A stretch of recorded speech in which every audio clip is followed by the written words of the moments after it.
Mga bileche. Bakit ganito yung buhay ko? Bakit ganito? Saka ko lang napansin, baliktad yung damit ko. Diyos ko Lord, ayan o. Hello mga ka-O18 there! Hello mga ka-Caps ko! Andito na naman ang inyong ka-O18 here. 18 or Tita 18. Yan yung sabi ko before, Tita 18. Pero parang napagtantuhan ko sa sarili ko that I am becoming like an O18. Everything has to be fancy with SB19. Pero ito lang yung Tita 18 or O18 yun. Walang light stick. Oh my God! Hindi ako pinalad ng light stick. Every time, hindi ako pinapalad ng light stick, mga kakaps ko. But today, nakasanis na ako because I'm going out actually na to have my nails painted, okay? And have my, manicure and pedicure. And then I'll have my hair done. I think I'm gonna go for red this time. Ha? Magre-red tayo mga kakaps. Teka, kunin ko lang yung bag ko. Contestant number 1. Hello mga kakaps ko! I'm now ready to go to my nail salon. So my nail tech is actually waiting for me na. Kasi ang jungit na ng nails ko, o tinan nyo, ang jungit na. So I need to have these done before I fly. I'll have the entire day on the 23rd. And I'm actually happy that I'm landing there on the 23rd morning, so I have the entire morning for myself, and I'll meet someone. I'll meet my friends in Singapore, and of course the fan gathering at night. Pero mga kakaps ko, you know what? 2 araw lang talaga ako sa Singapore. As in talagang turn around lang ito. After the concert, alam nyo ba? Magpa-pack up. Good thing talaga, yung airport is kaharap lang ng expo. So I'll have to just really finish the concert and I'll have to go straight to the airport. Why? Because I need to be back here on Monday since I have a meeting, dinner on Monday afternoon, and it's a 5-hour flight. Alam niyo yun, and I need to have a little bit of rest as well. So mga kakas ko, let's go na! Excited na! SB19! Naka-VIP ako mga kakas! I managed to snag a VIP seat, and I think we are on the first row. First row tayo mga kakas! Kung hindi first row, baka nasa second row, ganun. At saka pinakaharap. Hindi man ako pinalad nung una kasi originally platinum yung nakuha ko. Ang init, grabe. Platinum yung nakuha ko. Eh, may isang, I think worker siya dyan sa Singapore na kailangan niyang umuwi ng Pilipinas agad-agad a month ago. So hindi na siya makakapunta sa SB19 concert and she needed the money right away. You know, talagang tiwala na lang talaga ako, Lord, sana hindi ito scam kasi talagang binayaran ko ng buo yung VIP niya na may high-buy session at saka may sound check. Alam niyo yun? So talagang pinag-pray ko na lang talaga kasi mahal yun eh. 300 something. O mga 360, 65 yung VVIP. Yes, naka-VVIP tayo ngayon mga kakaps ko. And I also managed to sell my platinum. So mga kakaps ko, ay, kainit. Diyos ko Lord. Tara na, at tayo ay magpaganda para makita ako ni Ken ng bonggang-bonggang maganda ako. Char! Talagang si Ken! Ang lahat. Mahalima, sila talaga. Silang 5. Gusto ko talaga silang makita ng face-to-face. Sino ba namang ayaw nun, di ba?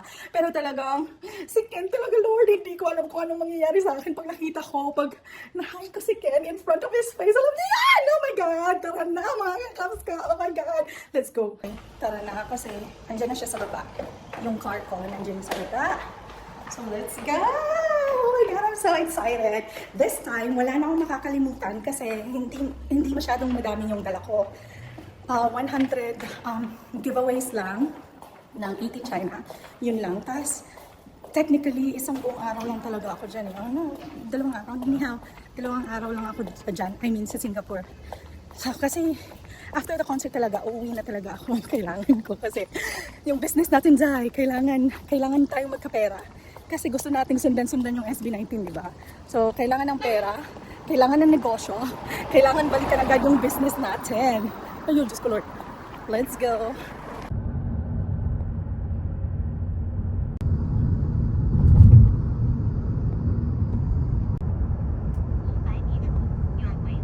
How shishe?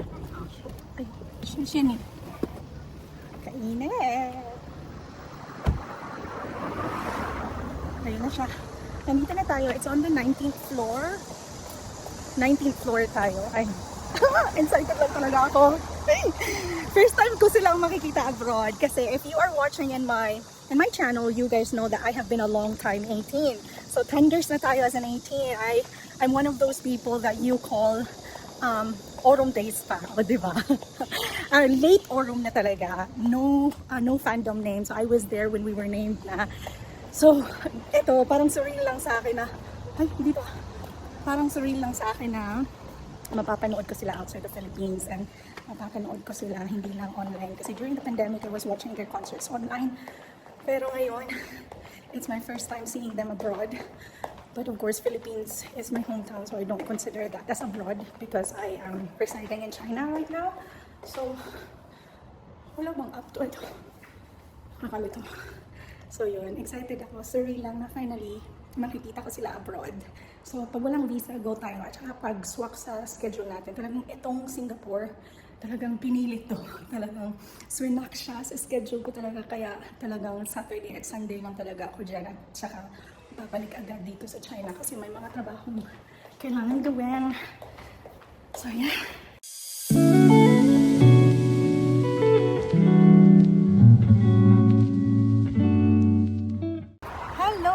We are done finally, and here are my fingernails. They're so beautiful. Look. Hey, bling bling. And the same on my toes, but my toenails, they're just simple, like purple lang yung kulay nila. Wala nang bling bling. But yeah, that's it. We don't have time today. Tanga naman kasi talaga ako kasi hindi ako nagpa-schedule kasi feeling ko VIP yan. Feeling ko may aasikaso ka agad sa akin kapag ako yung pumunta. Feelers, just ko. Hindi, full sila today. So, tomorrow, 2 o'clock daw yung available time nila. Eh, hindi pwede 2 o'clock kasi kailangan ko ng time na mag-empake. Pwede naman ako mag-empake tonight pero baka hindi na to makulayan. Diyos ko. Gusto ko pa naman red. Tingnan natin. Magugulat na lang kayo dyan pag nakita nyo ako dyan sa Singapore. Sa lahat ng makakakilala sa akin, just come and say hi. Kasi gano'n naman tayo. Friendly naman tayo. Hindi tayo mataray. Hindi kagaya nung nagtaray sa akin. Char! May nagtaray kasi sa akin nung nasa Araneta ako. Araneta, dun kasi ako naka-stay nung umuwi ako ng Pilipinas, diba? Saan nga yun? Basta sa hindi Novotel, yung sa taas lang ng So Experience. But yeah, I'm all set for SB19 concert, mga kaps. I am so happy with my nails. And pauwi na tayo ng bahay. Long ganda ng car. Pauwi na tayo ng bahay kasi si Hubs, nasa bahay din siya. Antay na lang tayo ng car ko. Ito na ata yung car ko. 568. Ito na ata. Let's go! My car is here. Meow. San Ling Ling Chi? Ate. Nandito na. Uwi na tayo. Ay, lumalabas na. Ganda ng car. Meow. Hello. So this is my final preparation. It's going to be my hair this time. Actually, magpapa-advise na lang ako sa stylist dito kung anong magandang hair color sa akin. So I'm excited to see it. Baka mga 4 hours nito. Sige, see you later.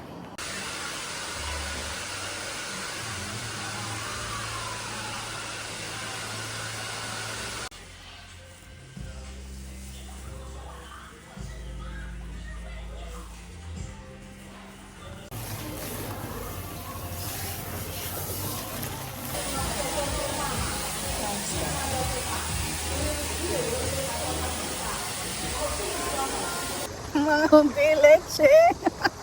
Bakit ganito yung buhay ko? Bakit ganito? Saka ko lang napansin, baliktad yung damit ko. Diyos ko Lord, ayan o. Nakakahiya. Eh di ba kapag nakita nila yung etiketa sa likod, oh my God, but they were so nice. They did not even tell me that my shirt is inside out. Oh my God, pero yes. Ito na yung hair ko, mga kaps. I'm ready for SB19 concert. Oh, Diyos ko, Lord. Diyos ko, ayan po. Uwi na tayo. Nakakahiya. Okay, uwi tayo. at mag-pack. Okay? Let's go. Order muna ako ng car. Let's go. Buyers! Hindi talaga ako makamove on. I can't move on. Baliktad yung damit ko. Oh my God. Nag-aantay na lang tayo ng car. Pero, kaya pala, sabi ko, nung nagwawash pa lang sila ng hair ko, antok na antok ako eh. So, habang kinukulayan nila ako, hindi ako nakapag-vlog ng process or ng procedure kasi sobrang antok ko. So, nakatulog ako. Pero, nung una pa lang, pinakauna pa lang, sabi ko, bakit feeling ko parang maluwag? Hindi siya yung usual na feeling ko kapag suot ko tong shirt na to. Diyos ko, baliktad pala. Eh, nung napansin ko, na baliktad siya, eto nang nagbo-blow dry na sila. Yung eto nang patapos na. Sabi ko, Diyos ko, baliktad pala. Tapos kitang-kita yung etiketa sa likod ng damit ko. Nakakahiya. Details na lang tayo kasi makikita ko na yung amo ko ng up close kasi may high-buy session. Oh my God, Diyos ko Lord, salamat Lord sa opportunity na to. Talagang, ay, pinagpala tayo ng sapat lang. Alam nyo yun, sapat lang. Talagang sapat. Sapat lang daw. Hindi sapat to Lord. Talagang sobrang OA na to sa experience Lord. Talagang, ano to eh, parang kumbaga, reward to ni Lord sa akin kasi. Kasi ang tagal kong nag-antay para makita talaga sila up close. At saka itong ticket na to, sobrang blessing talaga to. Kasi platinum lang sana yung nakuha ko. Tapos biglang may VVIP holder na hindi makakapunta. So, see you Singapore! See you Singapore! So, I will be arriving in Singapore on the 23rd morning. Alas 2 pa yung check-in ko sa hotel boss. Pero, tingnan na lang natin. Mag-stay muna ako sa hotel, siguro, sa airport, magliliwaliw kasi kailangan ko ng pocket wifi kasi 2 days lang naman ako dyan, Diyos ko. After the concert, balik agad ako dito. So, pocket wifi lang. May marirentan. I've researched about it and I think there are some rentals, like pocket wifi rentals at the airport. So, yeah, ganun na lang. Uwi na tayo. Ayan, bahay na tayo. Let's go. Yeah.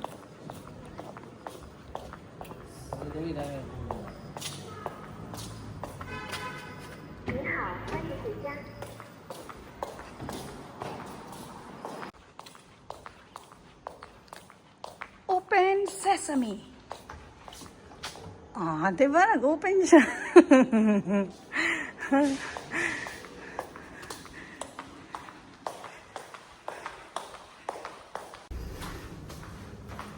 Oh, may bago kaming tubig. Welcome home. Saka ko na siya kukunin later. Kainit. Medyo magulo yung bahay namin. But here I am. My God. Mag-empake na tayo. Ganito kasi yun. Kanina. Hindi nyo nakita yan. Kasi nasa loob siya. Ganito yun. Parang nakakaya. Pero, andito na yung luggage ko. Ayan o. Ayan. Tapos, dito sa kabila, ayan siya dyan. Ayan yung mga merch. Nakakarton yung mga merch. Ayan, nakakarton. 8 kilos lang yung ano ko. 8 kilos lang yung allowance ko sa check-in. Not check-in. Hand carry luggage. I don't wanna carry check-in.